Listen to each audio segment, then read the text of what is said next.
What's good? What's good, everybody? Welcome back to another episode of The Urban Platform Speaks. Make sure to like and subscribe as you tune into the channel. You check out the content. And with that being said, man, I want to shout out Dreamers Pro, right?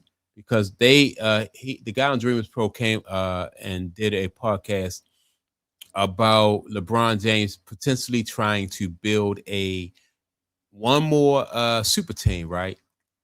And so I wanted to comment and react to this because I thought it was good content. Also, in my opinion, I just think that, like, I don't know who said it, but somebody said that even if LeBron James was to win, um, one more ring, it just wouldn't do anything more in a lot of people's opinion to affect his legacy. I mean, because people basically have their mind made up when it comes to LeBron James and his legacy, right? So one more ring, in my opinion, wouldn't do anything to improve that. But what I want to do though is I want to play um from Dreamers Pro. He had a reaction to what's the guy named Brian Windhorst had to say about LeBron James potentially speaking with players behind the scene to kind of set himself up in a with one more super team. So here we go. Out there. It was worth it. Even if you did, it was worth it. All right. So I want to talk about, obviously, we're all waiting on LeBron. I can just tell you, look, this is Monday afternoon. There is a dearth of information on this. The people in the league are all talking to each other, trying to find out what LeBron is thinking. There's not a lot of information. A whole bunch of NBA owners were up at the Sun Valley Media Conference last week in Idaho. Were you up there, McMahon? I can't remember. Did you get invited to that? No, but you tend to be a little bit better with the billionaires than I am. Well, I will say that I wasn't there, but one of the cool things that happened there apparently is the final negotiations took place to sell the Seattle Seahawks, which sold for over $9 billion. Like, it went down there in Sun Valley. But anyway, a bunch of the owners are there and they were chatting, and some of the owners who are trying to get LeBron were talking to each other, and they were like, "Hey, have you heard anything? Nope. Have you heard anything? Nope. What, LeBron is reaching out and talking to players on some of these teams. And they report back to their GM or their coach like, hey, LeBron called. Well, what did you think? So I mean, there's, who knows? Maybe we'll do an emergency podcast soon. I know that there's this real desire to. Now you saw that, but All right, so let me say this about what Brian Windhorst said before I let Charles Sabansky talk, right, or finish up with what he said. So as far as LeBron James really calling players and trying to build another super team, I don't really think it's going to matter that much. Number one, I don't think that teams that are already on the brink of winning the championship, I don't think they need his services. So they probably won't bring him in. Then on top of that, teams that are looking to get his services, I think teams want LeBron James for one reason, right? And I think it's because they want to be a part of that retirement tour celebration that's going to go in. I think they want to cash in on LeBron James' retirement tour, right? You bring LeBron James in, you bring Bronny James in, and that right there is marketing. Teams are not bringing LeBron James in my opinion, because they think that LeBron James is going to be able to lead them to a championship and they're going to win. If they just so happen, just imagine though, if you bring LeBron James in and he make it to the championship, and this is also the retirement, his retirement tour, he can go out. That right there, that's more money and more interest. But for basically, they want to bring LeBron James in, so and bring Bronny James in as a marketing ploy for retirement for LeBron James. They, nobody think that LeBron James is going to lead them to a championship. And so that's why you have a situation where they're making their moves and they're getting players, for their team, but nobody's like setting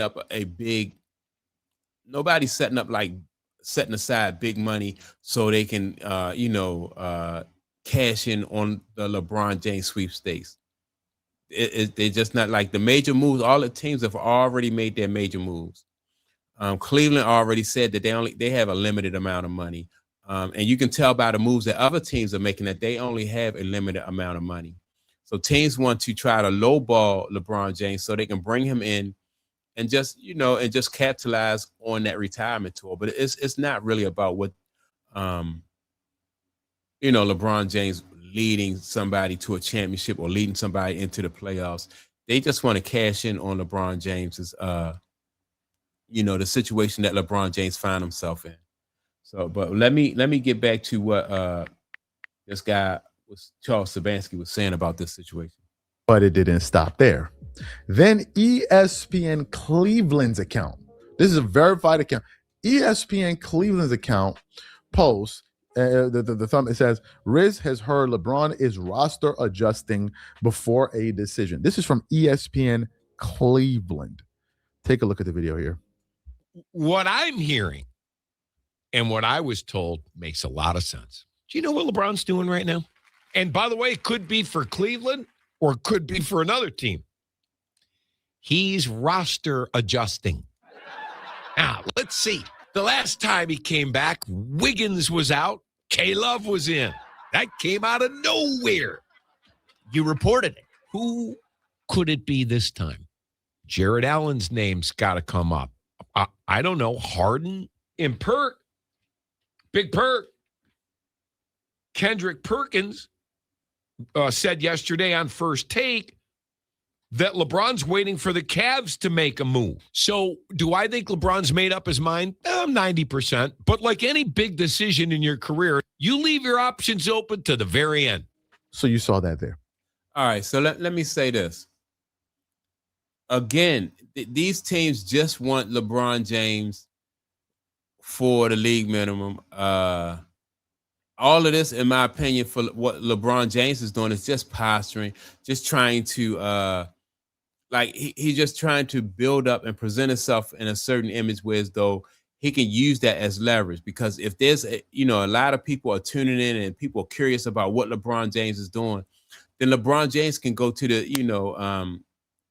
he can go to these teams and in these meetings and he can say, well, look, I still move the needle.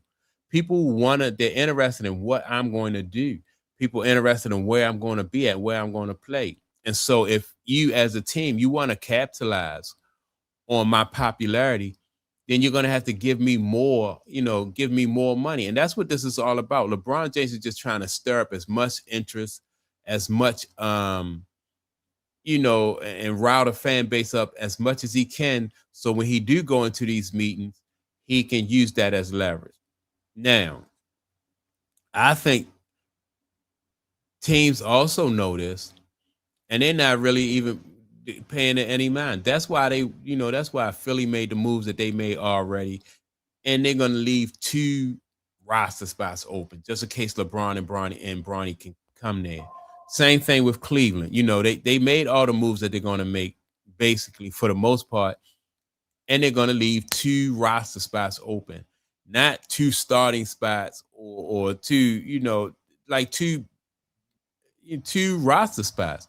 Basically, league minimum type roster spots, whereas though, there's not going to be a lot of money for LeBron James. And so that's why LeBron James is taking his time, because he wants them to know that I'm still very popular. I still move the needle. I know that I'm not stupid, LeBron James is saying, and I know that you're going to be able to cash in on the fact that this may be my retirement tour, my send-off.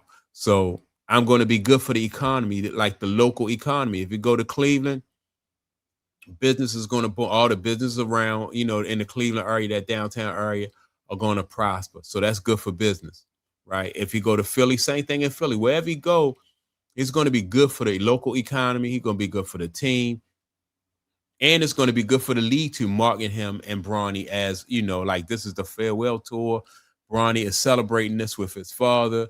And, it's going to be a lot of money generated. LeBron knows that. His team, his agent, everybody knows that he's going to generate a lot of money. And so LeBron James want in on that, on that windfall. He want to be a part of that. That's why LeBron James is taking his time, signing teams, because he know that they're going to cash in on him, and he wants to get some of that too. He wants to recoup a lot of that money that he lost, at when he didn't go back to LA. So that's my take on it. Make sure to like and subscribe.